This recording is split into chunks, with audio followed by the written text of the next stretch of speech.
Thanks for staying with us. You're watching Political Standpoint. Now, whilst we're trying to reconnect with Alhaji YABAGI SANI, who I understand is now in a dead zone and we can't even see him. But whilst we're trying to do that, let's bring in a political affairs analyst, Olabode Useni, who joins us virtually from the United Kingdom. Good to have you join us. Thank you very much for having me. All right, so I was asking Mr. YABAGI SANI earlier before we lost connection with him, and I'm going to ask you the same question. You know, that's talking about the unprecedented number of political party or party representation in the 10th Assembly, and what you think that means for our democracy. Well, thank you again.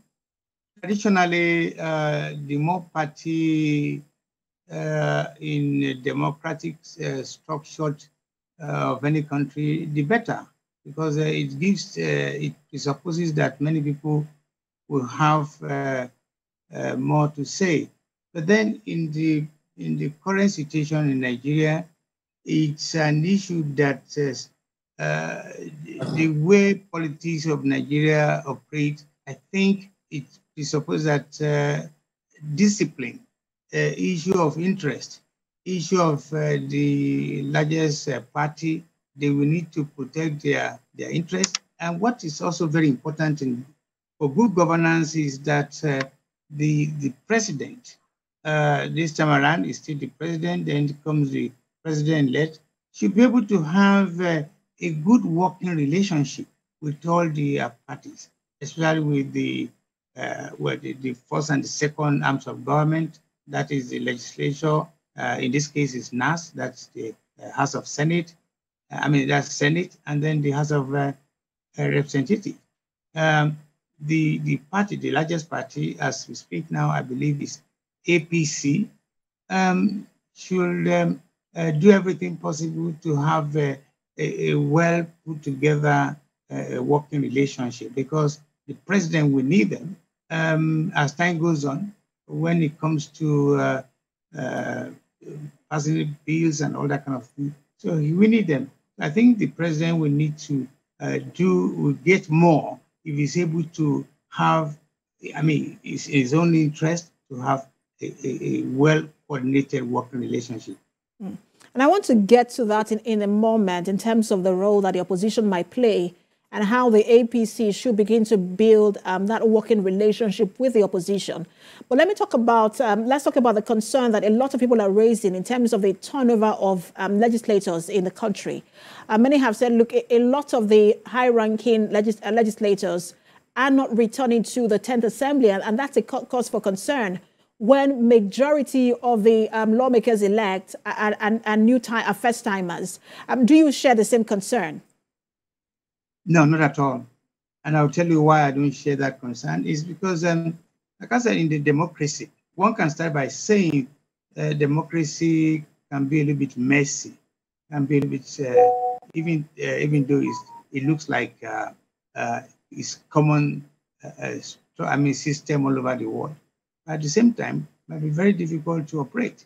But what is important is if a legislature does not come in last year or last assembly, does not matter.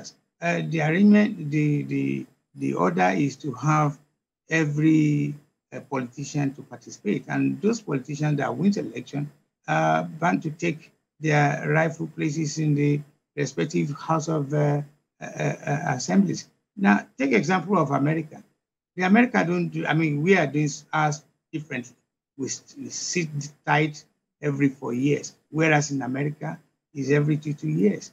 So there'll be many that have gone and not come back. Oh yes, it is good if you have a continuity in some of the legislators that have been there before. But still does not mean that the new one will not have time to learn. But when you have lawmakers who are having to learn all over again, the nitty-gritty of lawmaking, oversight functions and representation, doesn't that sort of slow down the legislative process? No, I don't think so. A good example is when you enter university. Maybe you are a rookie in the first one semester, but then again, you must get your acts together. You started learning the nuance of what you want to study. So I think the same thing. again, it has its own disadvantage if you have one particular person doing the last 8 times or 4, 5, 6 times. And in Africa, again, we've seen that they have not done all that much to contribute to governance. So if I will not be surprised if the new incoming legislature will even perform better than the old ones. All right, so let's talk about the legislature itself, because perhaps people will say that this is the only true reflection, or the true reflection of the representative democracy, because every constituency is represented in there. I want to ask you how critical it is that if we get the foundation of its leadership right. Again, President, like I said, when you talk about putting leadership together, because I can understand that when the I think 108 or 103 senators come together, the first thing is to elect or select their leader or leadership of that house. The same thing goes with the House of Reps. So once that is done, again, it's just a question of they cannot afford too much try and error. I understand what you are trying to get at, but I'm still saying that you do not forget that people that are sent to House of to Senate and House of Rep, they are not kids. They are people who are already been in politics, who fought an election to win their seats, and when they get there, there's always the order of the module operandi is there. So we cannot afford to start treating them with a way like you want to treat kids. You know, they should wake up and find what they need to do. These are issues that is very, very paramount to governance or legislation. So I wouldn't take too much time in worrying about whether they'll be able to perform within a short period of time or not. Like I said to you, in America, it's every 2 years. Most time there'll be more people that will lose their seat the 2 years, and the new one will join. So you see, as long as the structure, the modalities of how to operate is in place, all you just need is just to follow the rules and regulations of legislation and so on. But even in the U.S., you know, every 2 years, quite all right. But that's where you have the midterm elections. But it's usually not, you know, all seats that are up for election. But I want to bring in Alhaji YABAGI SANI, who I understand we have now connected with. Alhaji YABAGI SANI, I was asking you earlier about the unprecedented number of parties in this particular assembly and what that means for the democracy. Well, it's like I said, it's a very good development for democracy, because democracy itself is about the people. And when you have parties, multi-party system taking root, then that democracy is developing. So that's why we are happy with the development that we have more than 2 parties now that can hold sway in the National Assembly. That will work for democracy. It will work for checks and balances. It will work for people's parliament, because you will now have voices that will now be on the side of the people. So to that extent, I think it's a very good development. And we need more of that. We need more parties to come to the National Assembly so that the quality of decisions, I'm talking about the laws that they are making, will now reflect the wishes of the generality of the people of this country. So it's a very good development as far as we are concerned. I was asking Mr. Oseni earlier about the concerns people are raising about the high turnover of legislative or lawmakers, rather, and that we're having a lot of first-timers in the 10th Assembly, and if that's a cause for concern. And I just want to pose the same question to you. Yeah, well, there's always a sense in having institutional memory, you know, people that have institutional memory, so that you'll be able to quickly, you know, catch up with the events as they develop. But having said that, you should know also that we have an institute that is purposely put in place to train new legislators. That is the NILS, the National Institute for Legislative and Democratic Studies, which is an institution that is put in place to train new legislators. Experience matters, yes, but democracy is about all of us. It's not just about few people who have the opportunity of being National Assembly. And perhaps you may have a much more robust, deliberations, by having new people coming in with new ideas who probably have seen it better from outside. You don't have just ruler inside thinking, in the same way as they are used to.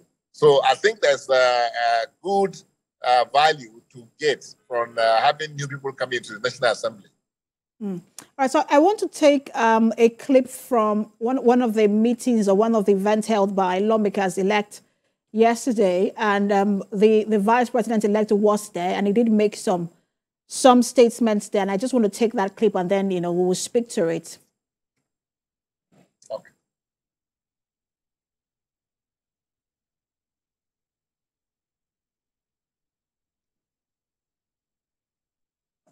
Eye of the storm as a result of his preference for some lawmakers-elect as presiding officers of the 10th National Assembly.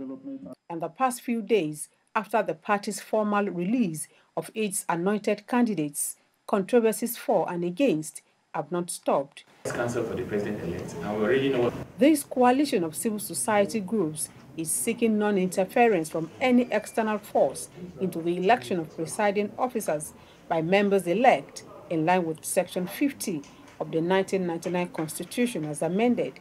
We appeal to the president-elect to toe the same line of honor that produced him as the candidate of his political party, and also he should also provide a level playing ground by allowing the legislatures to do their jobs as provided by the Constitution of the Federal Republic of Nigeria. The group cautions the party against usurping the powers of members-elect to choose their leaders. What are we leaving behind? The institutions. Is these institutions of strong men or institutions that will live beyond us? So I urgently advise these present stakeholders, they should always have this in mind, that our children are behind us. We should live a society that is very strong on values. We urge the president-elect to allow the National Assembly to select or elect their leadership. We have 3 arms of government. Don't impose whoever you want to do your bidding to the National Assembly. The coalition says an imposition of leaders may create unrest and expose the nation's fragile democracy to harm. Jokeetsa, TVC News, Abuja. I do apologize. There's a challenge with getting across, bringing you that statement being made by the Vice President-elect. Well, we have that video. I will play it for you. But I just wanted you to get the thought of what our opposition lawmakers or the civil society in terms of the leadership of the 10th Assembly. Alhaji Sani, when you are the chairman of IPAC, when you speak with some of these opposition parties, what are they telling you in terms of how they want things to play out in the 10th Assembly? Well, this is politics, and it's about interest. At IPAC level, our interest is what will keep Nigeria one and work for all of us. To that extent, the issue of the president-elect or any other person whose influence, allowing National Assembly members to elect whoever they so want, may not be tenable. I'll tell you why. You don't change the rules of the game in the middle of the game. The president-elect came on board as a result of zoning. So you can't change that now. And zoning did not allow delegates to elect whoever they wanted to elect when they had their primaries, when they were fielding their candidates. That is how President Bola Tinubu was able to get the ticket and become the president of this country. So I think zoning has become a bylaw, or has become a dictum, or if you like, the convention in our political arrangements. So zoning must be, because otherwise you will end up having crisis, in the country. And the government itself will not be able to function properly to deliver on their mandate. So that is why people are saying they should be allowed to do whatever they like. Yes, we know there are laws.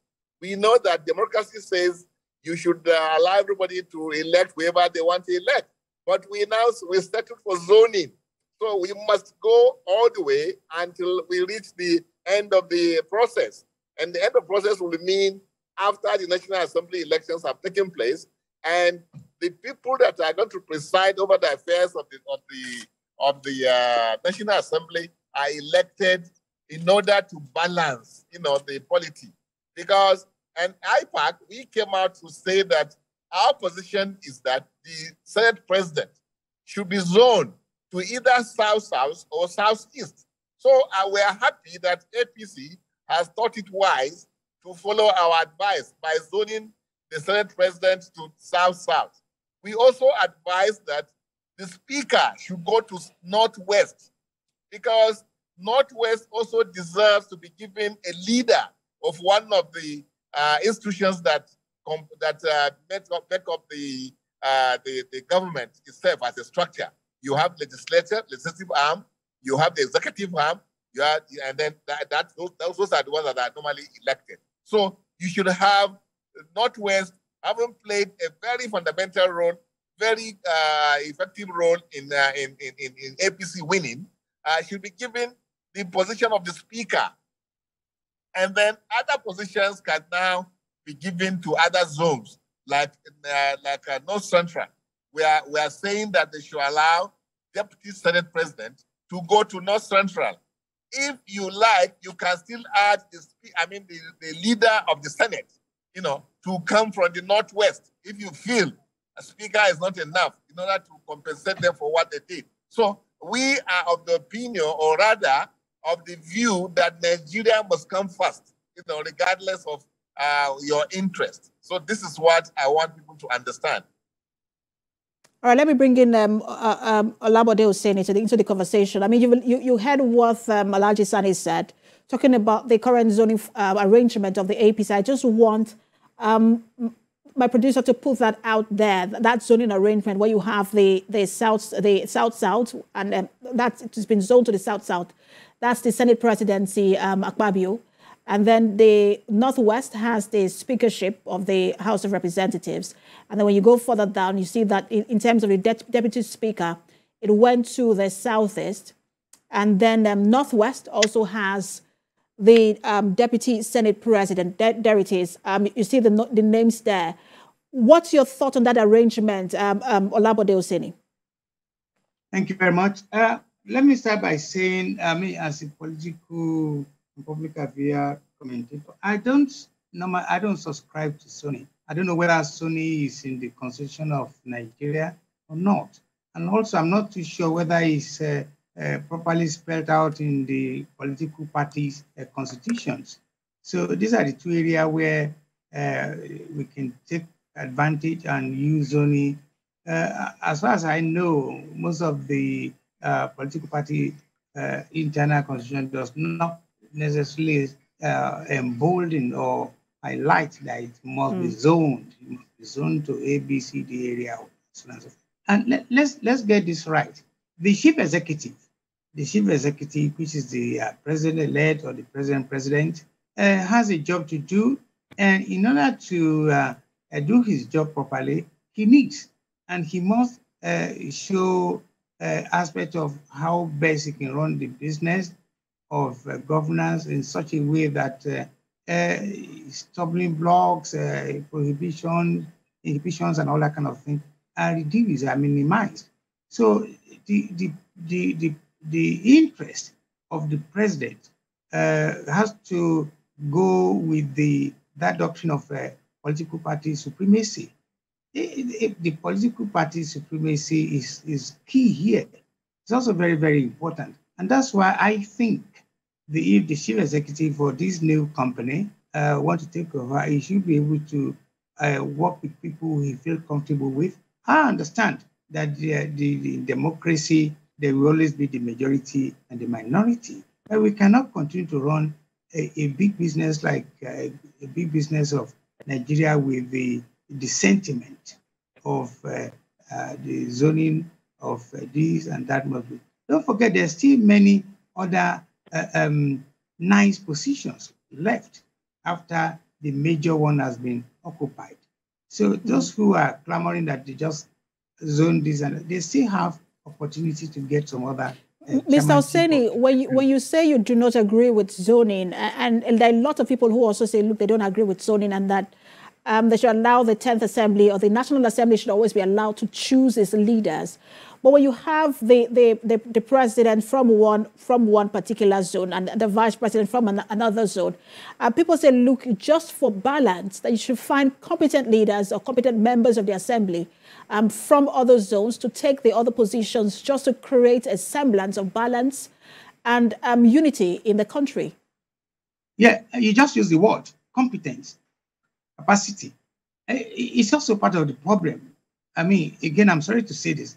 At 76, I'm yet to see a well put together governance that benefit the people of Nigeria. And that's why I'm laying my hope on these incoming government that probably would take advantage of the opportunity he's going to have to rule better than what we have had the last 60-something years. An average Nigerian cannot show anything for democracy in Nigeria. And again, like I said, this issue of zoning, issue of patriotism, it has not helped. It has not changed the dynamics of good governance in Nigeria. That has to be said. The truth of the matter is, like I said, the incoming government, the president, should be able to work with people whom he believes he'll be able to deliver. He'll be able to. He cannot start his business with the fancifulness of somebody is from this person or that person and all that kind of thing. It doesn't work that way. In a civilized climate, in a civilized camp, it is the competencies. It is not the person you know and all that kind of thing.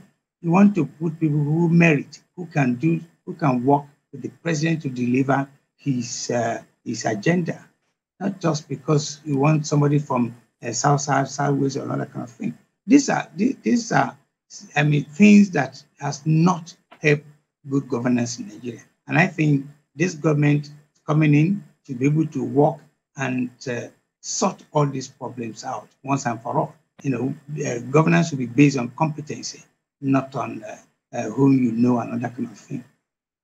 All right, so we will take this conversation further. We will take a break now. When we return, we'll bring in a lawyer who perhaps will be able to tell us the constitutional dynamics to all of this.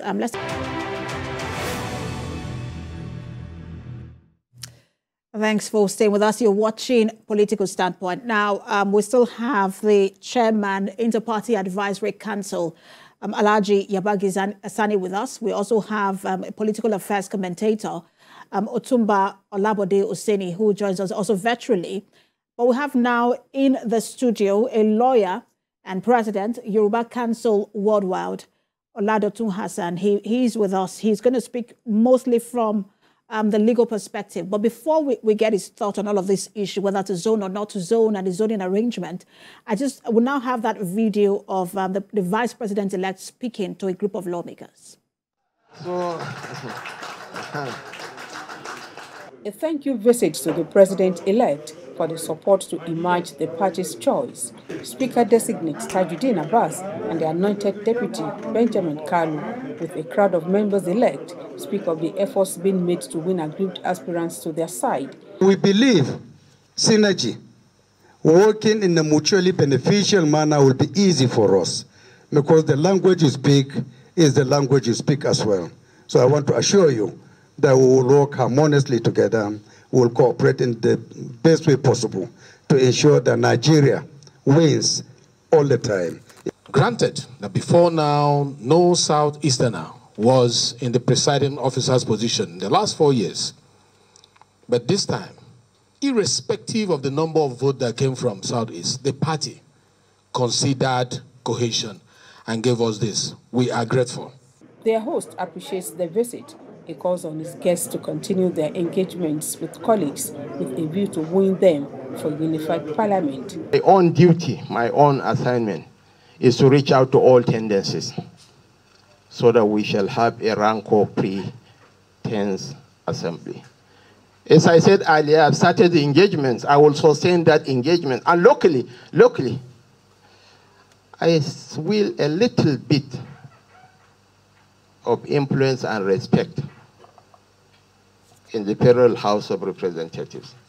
Tajuddin Abbas and Benjamin Kalu were announced on Monday when APC unveiled its zoning formula for the presiding offices of the 10th National Assembly. The announcement was met with some measure of opposition from some aspirants, but both men said they would not leave any stone unturned in their drive to win any aggrieved member-elect to their side.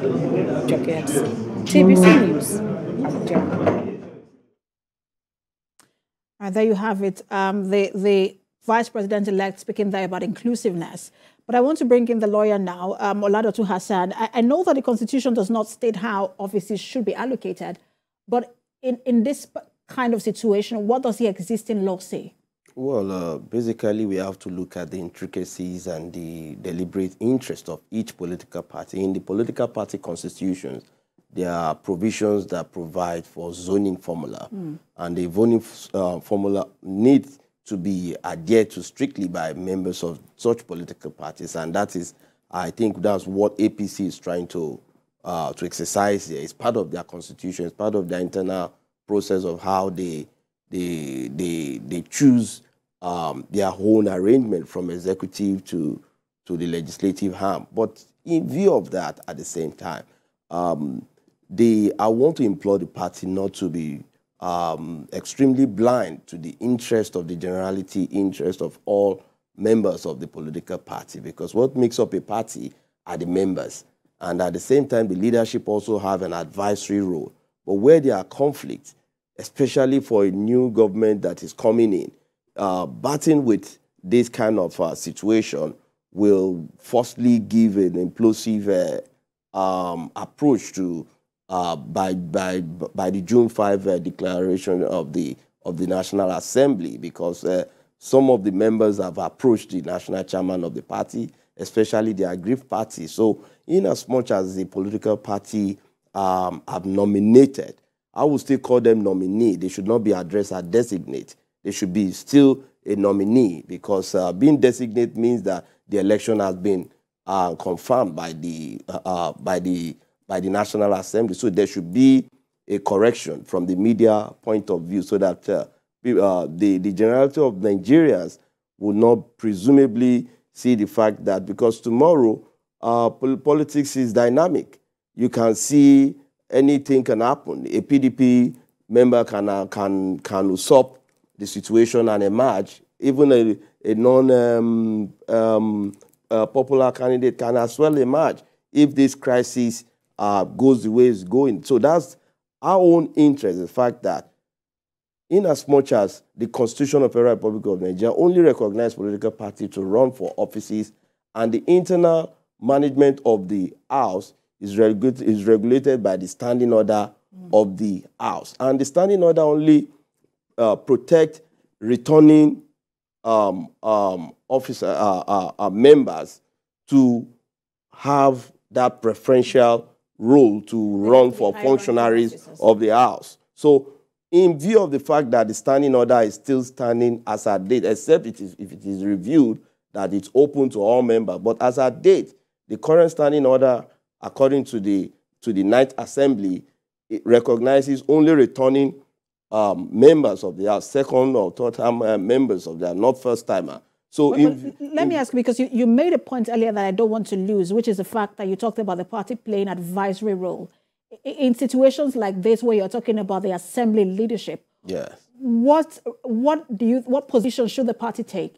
Should it be the nomination role, or should it be more of the advisory role? Well, it should be, when a father gives birth to all children, he shouldn't discriminate the children. There's a need for the party to play the fatherly role now, in view of the fact that, yes, we are all aware when there was the resolution of the party to zone the presidential slot to the southern zone. It is the same political party leadership, the chairman of the party, that declared Ahmed Lawan and the interest of the party as an anointed candidate. But it beholds on the northern governors. We saw how they were very fearsome with the leadership of the party, that this should not be. Let them go to the field. And everyone went to the field, including both northern candidates and the southern candidate. It was when they got to the primaries, they started stepping down. So it can still be that when everybody is given that fair role to go, we have seen competent leaders from the south-south, we've seen competent senators from the north, we've seen competent leaders from the southeast. So they should not be relegated. We know that it's a trying time for our democracy, but we shouldn't be too blindfolded not to see reasons on agitations. When there are conflicts, the very first intent is for us to first quell the burning flame. And the burning flame is the fact that there are other issues. If the issues are to be left open, let the party have a second thought of ADR, of ensuring that let there be a subtle measure. If this is their interest, then let them mobilize for their own candidate. If the party presumably, so this is our interest, then call the loyalists of the party, oh, this is how we can go about it. But if not, let it be open. If it is thrown open, that promotes democracy. Then another angle to it, in as much as we all admire the fact that the president-elect is there already, and we played all our role, even as an organization. We did our best also to ensure that we have a free, fair, and credible election, and we appreciate that fact. We know how the president-elect got to where he is today, and Nigerians are looking up to him as a salvaging moment, whereby we want to feel dividend and pause of a president and to have what democracy should interpret in terms of ethos of democracy, credibility of checks and balancing. There should not be a fist cuff between both arms. It is not a, nobody's looking for a rubber stamp here. But Nigerians are easily... Not an aggressive relationship. Yeah. I just want to put you on hold so because I want to bring the chairman of IPAC. Alhaji Sani, I'm sure you've been listening to Oladatun Hassan, who has been speaking to whether the party should play a nomination role and an advisory role, and that it should not be blind to some of these agitations by other lawmakers from other zones. I just wanted to react to all that he has said.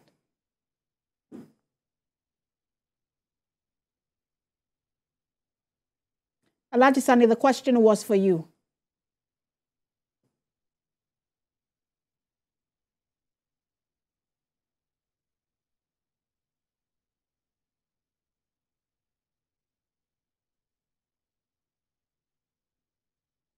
All right, Alhaji Sani, you have to unmute yourself. We can, I know you're speaking, but we can't hear you.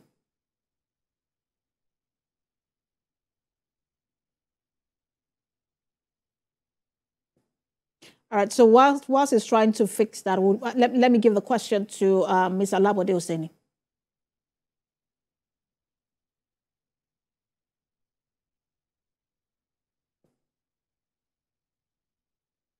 Alabode Oseni, can you react to all that Oladatun Hassan has been saying in terms of party representation? Yes, I want to agree with him to a great extent, but I want to insist that the business of governance, it may be because I'm in a different climate to what we have in Nigeria or other African countries. What should not be compromised in order to get a good result is the issue of meritocracy and competency. These are very, very important. And like I said again, we cannot say because we need to please. I like when he alluded to his children. I mean, you having many children and you want to make everybody happy. At the end of the day, it's not like when you're also in the school, not everybody is going to get first class. Those who are going to get first class are those people who work harder.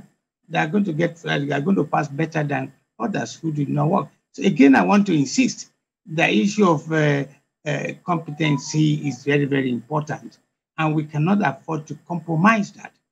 It has ruined the business of governance many years back, and we cannot continue with that. And that's why I'm praying, I'm hoping and seeking that hopefully the new president will do more to change all these narratives. It's not helping us, because we cannot just say we want to put somebody there because he's entitled for, people who can deliver.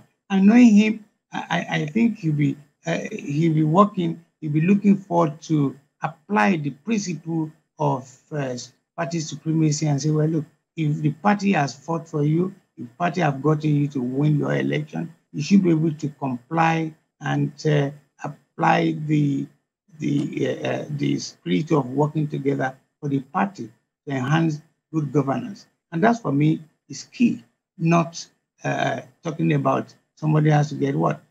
So far, the lawyer has not been able to convince me that all this instruction of when you are a member, you have to take advantage of zoning and so on and so on. All right. And that's why I said, for me, it's an arrangement that is not, properly highlighted. Or, all right, so let's get Alhaji Sani's thought now, because I also understand we have him now.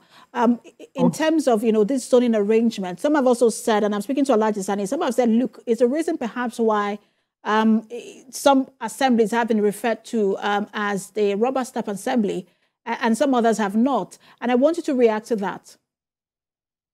There are more fundamental issues here beyond issue of competence and legality of what they are doing.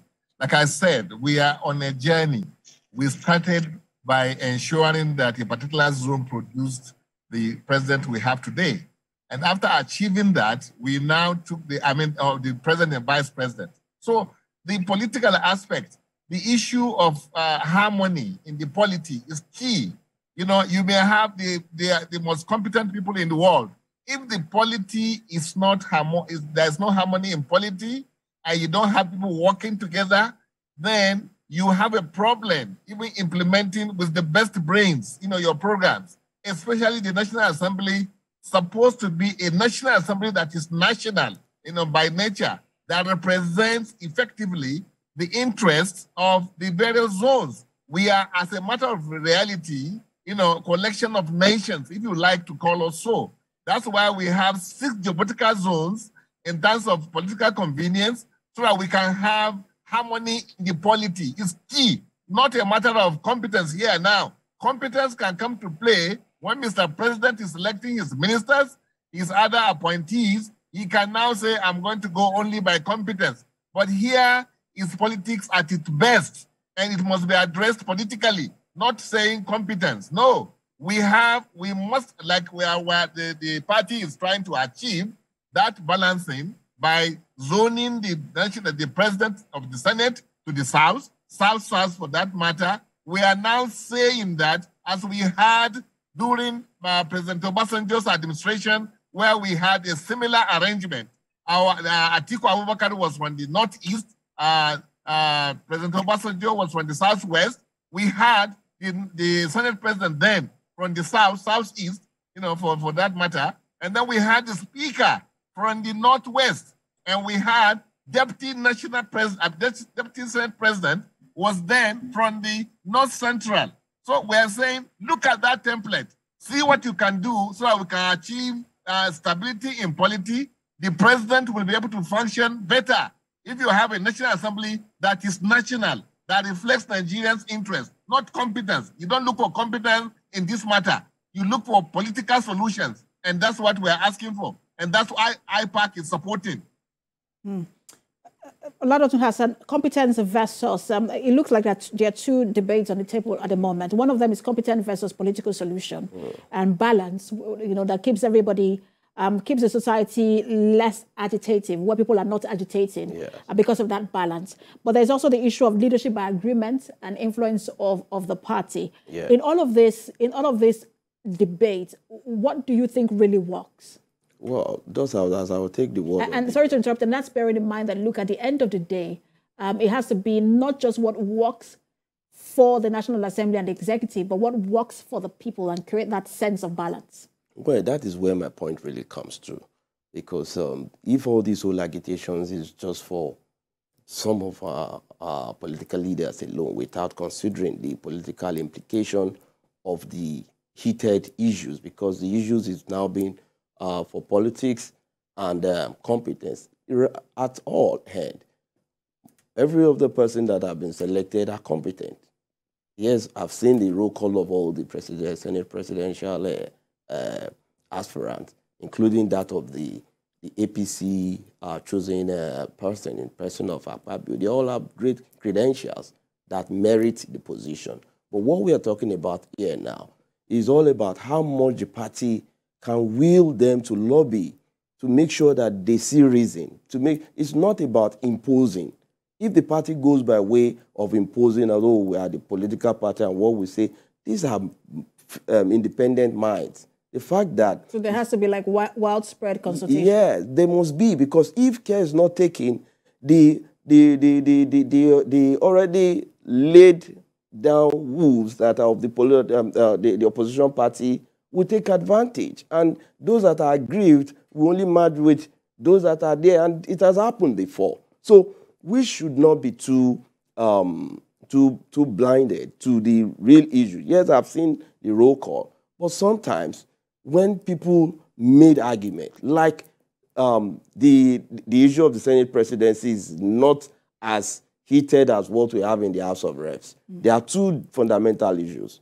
And let's also bear in mind that, look, the House of Reps, the opposition bloc, has more lawmakers than the APC. Do you think that the APC might be in for a surprise? Definitely. That's why I want the party to be careful, in as much as they've seen the entire thing. Yes, we've seen the current Deputy Speaker of the House declaring his intention yesterday, meaning that it's very readily available.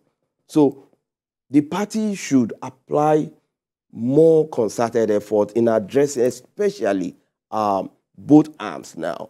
But in view of the real issues, if the party mistakenly fold its arms and hold to its grip that, oh, it must be what we are shunning out, I will tell you it will come back to be catastrophic to the president-elect, because that will be the beginning of a fist cuff. And the system where we are all going into, we are going into an hyperinflation system, a system whereby poverty is on the highest scale. These are issues we want to be faced with in the first 100 days, not issues of if we cannot resolve this now. Rancor within yes, the if we cannot easily resolve this, it will be difficult to even select ministers. Absolutely. But let me quickly get, like, in 30 seconds each from Olabode Oseni, your final word on how you think that both the APC and the 10th Assembly should proceed with this in just 30 seconds. Thank you very much. I think so far so good. The people want results, not zoning. At the end of the day, they want what the president can deliver. If the president is able to deliver within a short period of time, when the populace are very happy with his governance, issue of who and who behind this and that becomes secondary. Let us be realistic here.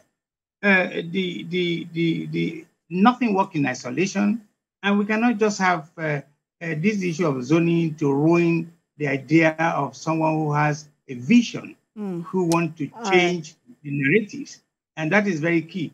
Again, the result is the key here, not the... I said 30 seconds. Sorry, 30 seconds is up. Thank you, Olabode Oseni. But let me quickly bring in Alhaji Sani again in 30 seconds.